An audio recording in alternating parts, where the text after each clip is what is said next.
I didn't know of the machining opportunities that were presented to me in this town. People are always looking for good tradesmen, machinists, welders, electricians, things of that nature. Southern Union offered me a technical scholarship, machine shop technology.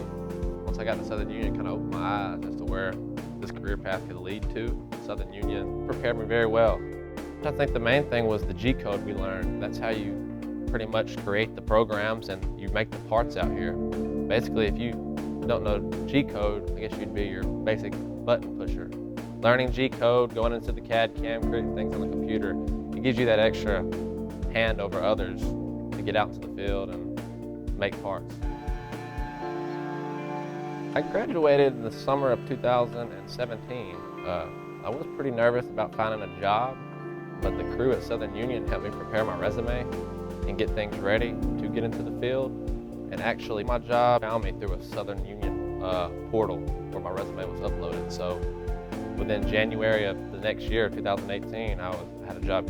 To be able to spend 2 to 2.5 years at Southern Union and then be able to come out and see all my work pay off and actually get into the field and use my knowledge from Southern Union, it felt good. I felt accomplished.